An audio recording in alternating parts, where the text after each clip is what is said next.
Welcome. This is our midterm review. This week, all we have to do is take our midterm. It is on iLearn, so it'll be available on Monday. You have all week to complete it. Uh, so please take a look at that and get that done today. Also, use this week to get anything caught up if you've missed any work. I know we have a lot going on. It's a lot of work to get done, so if you're missing anything, now's the time to turn it in. So in chapter 1, it was just a basic overview of cryptology and how it's used. We've covered some key concepts and terminology. So we just covered that. So what are we going to be looking at today?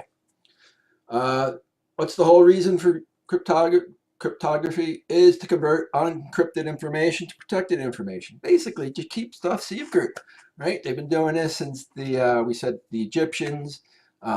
Very useful during the wartime. You want stuff to be encrypted. So we're going to be looking into how that works.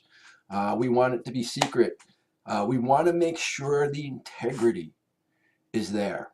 That what we encrypt comes out unencrypted is the same exact file. So we're in a portion. Some basic myths that anything encrypted it's unbreakable. Well, that's not true because just about anything today is breakable. Just a matter how much time and energy you want to put towards it. Confusing means encrypted. No, that doesn't mean anything. It just means it's hard to read. Encryption material is very logical. So we want to make sure it is not confusing. Is all encryption the same? No, we know that. We covered that. So we know that that's not true. Encryption requires computers. Well, we know that's not true because it's been around since the Egyptians, the Greeks, the Romans. Everyone's been using it. So computers just make it a little bit harder to break. Is encryption hard? No, it's pretty basic as you're going to learn. And new technology doesn't eliminate the need for encryption. It actually increases the need. I always use the internet. You're going to find that it's even more critical that we have this encryption process going on. So it is vital. Some basic terms that we covered. Plain text, that's the information before it's encrypted. It could be anything, a file, a document, a picture, it doesn't matter. We just lump it all into that plain text, Excel documents or whatever. The cipher text is a scrambled format of the plain text. So that is the part that's encrypted that you can't read. We care about confidentiality, and that's one of the reasons we do it. We want to keep this private for whatever reason, especially during wartime. We wanted to get messages to the front line or cross enemy lines, and this allowed us to do it. Integrity. We want to make sure, this is a huge part of encryption. We can't have the data be changed. Whatever it started with, when we're done with the encryption process and it's unencrypted, it must be identical. So that's an important part of it. Let's see, what else? This is basically how it works. We start over here with our readable document. It doesn't matter what it is. It's a readable document, picture, text, Excel spreadsheet, Word document, text file, or just a word. Basically, we go through some kind of encryption process. We're going to get into the details of that. As you know, there's some kind of algorithm that runs. That becomes unreadable. We send it off. Everyone's done. So it's basically plain text, the encryption to cipher text, and it allows us to do what we need. We talked a little bit about the algorithm, but basically all that is a formula. It tells the encryption process what to do, how to encrypt it, how to de-encrypt it. And it's usually we call them ciphers also. Now, there's two types of methods of encryption. Asymmetric, which uses different keys to encrypt and de-encrypt. And symmetric, it uses the same key. There are big differences between the two. You also wrote your paper on that. A key is the way we use to unlock it. It represents a specific sequence of encryption process. It's similar to a combination lock. Without that, it makes it almost impossible to figure out what it is. Yes, we can break them, but the key makes it easier to do the encryption process. If you both have a key, you both know the key, whether it's a keyword or whatever the key it is, it allows it to be encrypted. Key length, typically the longer it is, the stronger. If it's a complex key, it's easier. It makes it harder. And it's measured in bits. So we want to also keep the key secret. You don't want to give that out to anyone. So that's chapter 1. So let's take a look at chapter 2. Basically the history how it was used in the ancient world, and right up to today. So, what's the purpose? Again, we want confidentiality, integrity, and non-repudiation, which means it's identifying exactly where it come from. So again, I talked about this. It's keeping it secret. And we want to hide that information so no one knows what it is. Encryption goes back to the Egyptians, the Greek, the Chinese, used them all. So it's nothing new that we've used. And we're going to see some of these different things that have used. It's used during wartime very much. And we'll talk about some of the equipment there. And e-commerce, it's used today. Our cell phones are encrypted. Almost everything when you buy something on the internet, it is encrypted to protect what's going through. So here's one of the oldest examples, dates back to 2000 BC. Again, if you had no idea what any of these pictures were, you would not know how to encrypt, to de-encrypt it or how to read this. So they had their own formula of encryption. Now, the Rosetta Stone is an important piece of the encryption process for ancient history. Because what this really is, it has the same message on it in multiple languages. And what had happened was someone figured out, oh, we know this language, and then we were able to use that to de-encrypt the other languages. So that was the importance of the Rosetta Stone. Bash, well, this comes from the Hebrew language in the Bible. And basically all it is flipping the alphabet. If you look here, plain text, there's our alphabet, A, B, C, D, E, F, blah, blah, blah. And then all they did was say, all right, instead of starting with A, it starts with Z and it ends with A. So if you wanted to write hi, it would be S, R. And that would be the encryption process on how it would end up looking. So obviously, if you didn't know the process, it would be difficult to figure it out. But it's a simple, straightforward, whoever you're sending this to, they know the alphabet is backwards. So you send this encrypted message out, and when they get it, they don't need the key because they already know what it is. And that's how this would work. And this is going to be the same. Now, the SkyTel, it was used by the Spartans. And basically, you see this leather strip right over here. Well, you could see it's wrapped around here. And basically what would happen, someone would take a certain size dowel, and if you see these little flats on it, they would write the letters on here. They wrap the dowel, write the code, what they needed to say. When they unwrap this, it's just a straight piece of leather with numbers. With letters on it, and it would not be legible. You had to have the right size dowel, and then you'd wrap the message, and it would tell you what you need to do. So again, this was an easy way to move it around. Then we have Julius Caesar, the Caesar cipher, and basically all he did was shift everything 3 places over. So A, B, C, and then D becomes A, E. So if you look here, A and X line up, D and A. So again, his generals wouldn't have to have any type of information about what the key was because they knew just start 3 places over. So they knew the key in advance, and they were able to decipher. So he'd send out a message that was all encrypted to whoever got it, but if they didn't know that it was 3 places over, they wouldn't be able to read it. So only his generals would know. So they get the message, they'd look it up, and they'd say, all right, just move everything 3 places to the left, and everything was good. So it was easy to use. It lasted for a couple of 100 years before it was actually broken. Now, we have polyalphabetic or veneer ciphers. And basically, here's our cipher across the top. This is our alphabet, and it's just the basic alphabet. Then you have your alphabet going down. So there's 26 lines. If you notice A, B, C, D, then this one starts with B, this one starts with C.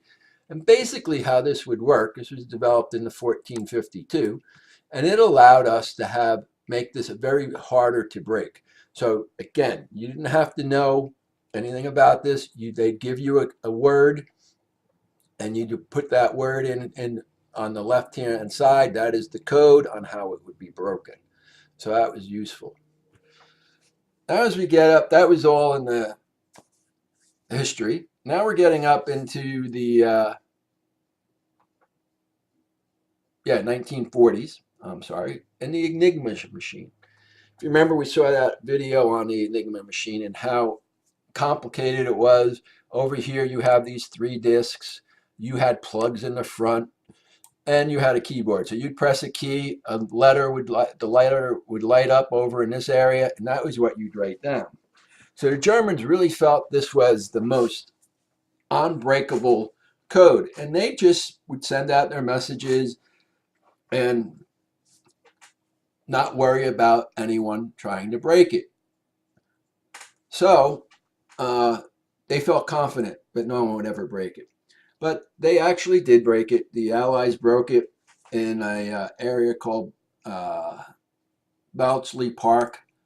Alan Turing and a group of men figured out how to break it. And how they did it, they didn't break the entire cipher. They used for keywords like the word weather. They'd look up that or Heil Hitler or whatever the case may be. They figured it out. If you've never seen The Imitation Game, I still recommend it. It was a great movie. So let's take a look at getting up into the 1970s. The decryption standard, DES, became very popular in the 1970s, and it was strong up until 1990. Then the AES was developed, and the big breakthrough of public keys as the internet was starting to popular. And then we're going to look into, as the internet becomes popular, technology was becoming more important and transferring data over the internet. So public keys became popular. Quantum cryptology, it's going to use physics. No longer it's going to use math. So we're seeing where that goes. For chapter 3, what are some of the components? Well, we're going to look at the roles of keys, algorithms, and managing those keys. So, encryption, meant to conceal information. Concealment doesn't mean hidden, it just means it can't be read. So I can send out, encrypt something that anyone can read, they just can't understand it. So either plain text or clear text, it's the original message, picture, diagram, document, book, whatever it is. Or we use that as a general before encryption process. Then the ciphertext is the after encryption process. It allows us to figure out, it is what allows the text to be so no one can read it. And basically the algorithm is just what does the encryption. Takes the plain text, it is the formula. Think of it as that. Recipe. You go bake a cake, you have a recipe. Well, the algorithm is the recipe of the cipher. And it allows you to know what's going on.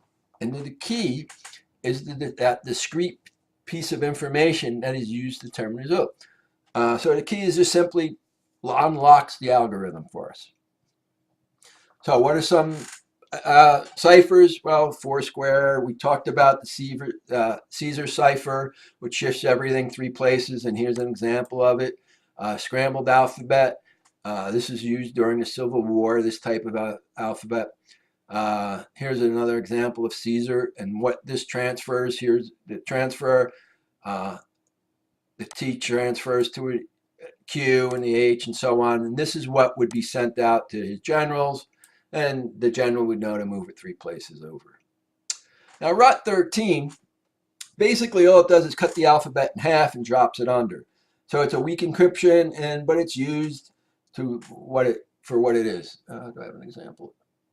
No, I don't have an example of Rot 13, but the M moves under the A, and it just works from there. All right, so here is the one of the veneer ciphers.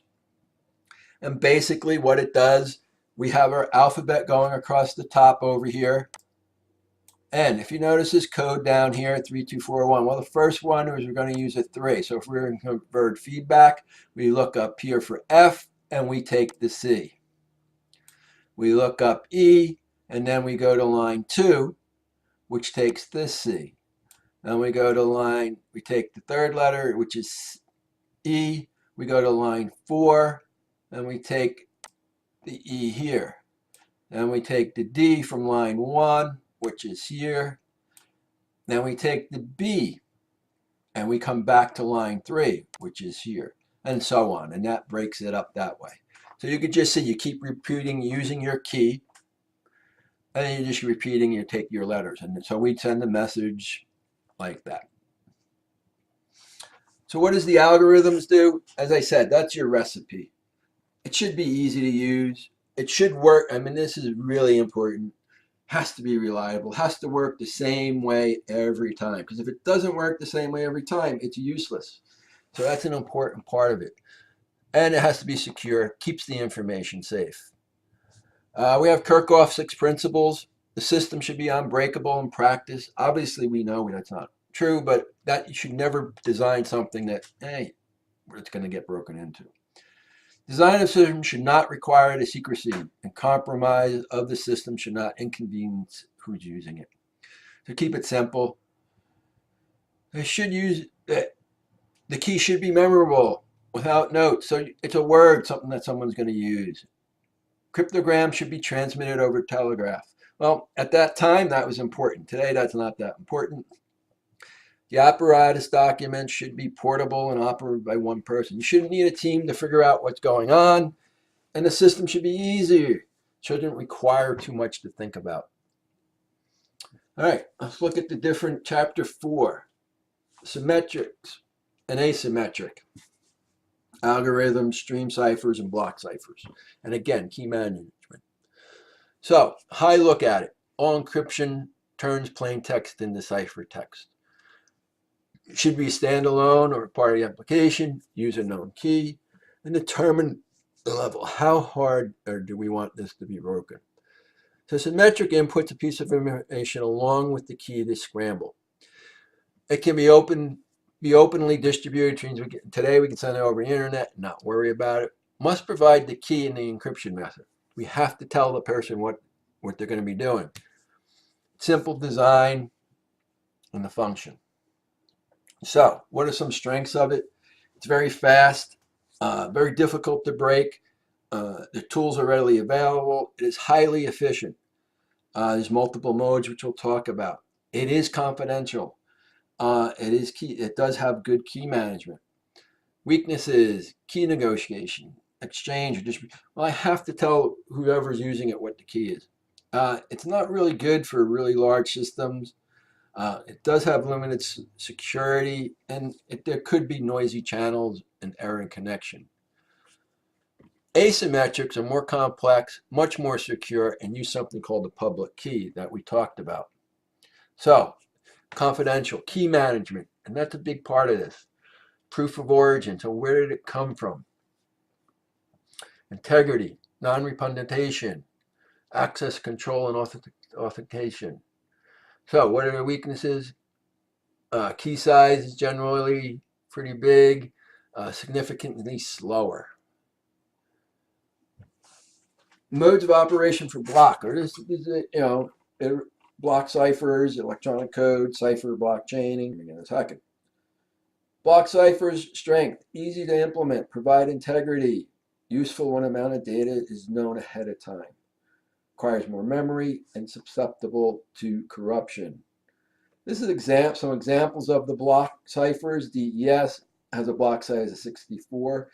And before I forgot to mention, block ciphering, what it does is it takes a certain determined in advance a block piece of data.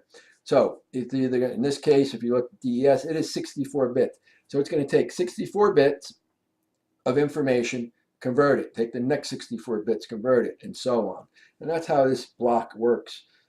Triple DES encrypts blocks with either 2 independent keys. IDEA uses 64 blocks and a 128 key. It basically replaces DES. RC5, variable block size, 32, 64, 128, and the key size. So it allows you to vary your key size from 60 to 2040. And AES, 2001 it was created, and the block size of 128 and a key size of 128, 192, or 256. And remember, as we talked before, the key size is important. The bigger the key, the harder it is to figure out what's going on.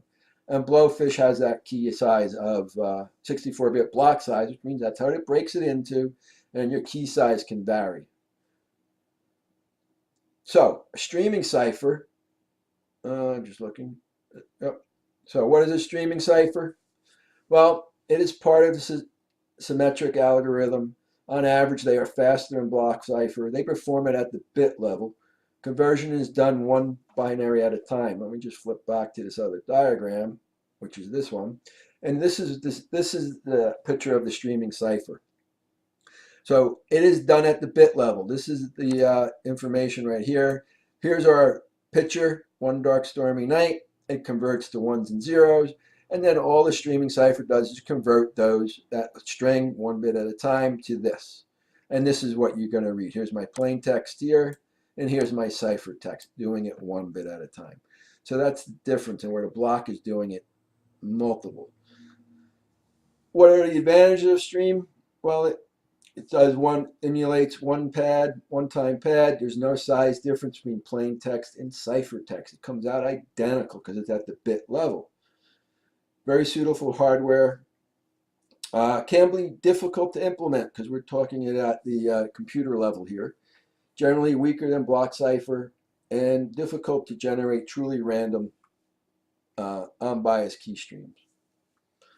A one-time pad, the key is generated for one-time use and is used to encrypt and de-encrypt.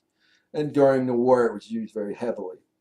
During World War II, and it's still used today. But back then, the ship to shore, so a ship's captain, when they came to port to restock up on supplies, ammunition, and whatever they needed, the ship would then get information, a whole bunch of keys that were used. So when they went out back into the ocean, when they receive a message, they'd have that one key. They tell them what key to use.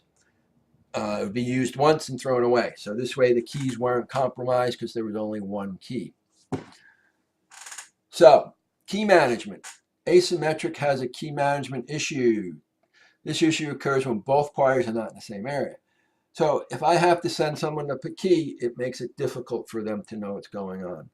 So we have public keys, which were invented by Diffie and Hellman.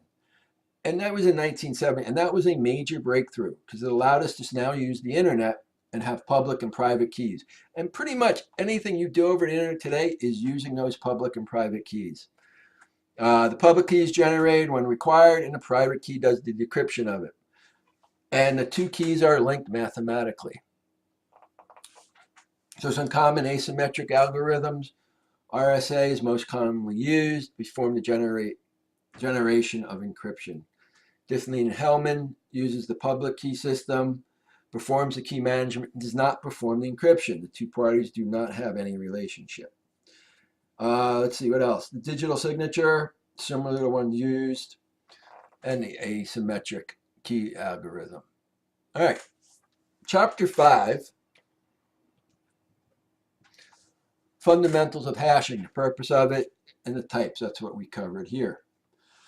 Hashing, encryption is a two-function process. We have to encrypt the data, and then we also have to unencrypt it, de-encrypt. Hashing, all it does is a one-way function. All it does is generate a fixed length output. That's all it's doing for us. It says, here's our input, here's our output. It's not meant for encryption processes. So we can hash with either plain text or ciphertext. It doesn't matter. That's the beauty of this. And so if I want to encrypt something, I encrypt it with the encryption process separately. And if I want to do the hashing of it, I can do that with plain text or ciphertext. And think of it as creating a digital fingerprint of the data. And this allows me to make sure that that data never changes. It doesn't convert the data. It just gives me a combination of letters, pictures, and it gives me a specific length output. It is not reversible, which means if I find a hashed number, I can't convert it back to what my original message was. There's no way to do that. So it's basically just a one-way encryption process.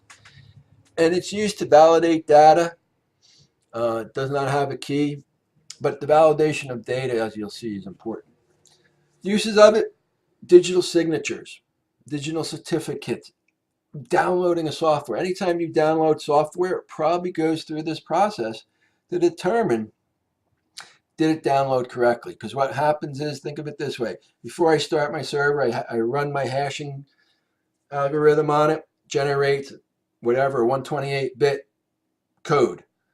Well, when I download it, when it's done downloading, in case there's a transmission error, I run the hashing algorithm on it again, and it'll check to make sure the original hashing code and the one I downloaded had the same exact information on it. It's the same number, because that hashing will always be the same number. So it verifies downloads, verifies emails, I'm sorry. Now, one of the other things it can do for us is it can store passwords. So if we have our little database, instead of storing a password, if we use the word password and we store that into a table, if someone steals that, well, they know your password. So they can put your email, your login, which is usually your email address, and your password. If they put those two things together, then what they can do is after you after you enter your login and password, it will check that. It converts it to a hash number, and it goes to the table and checks that hash code number.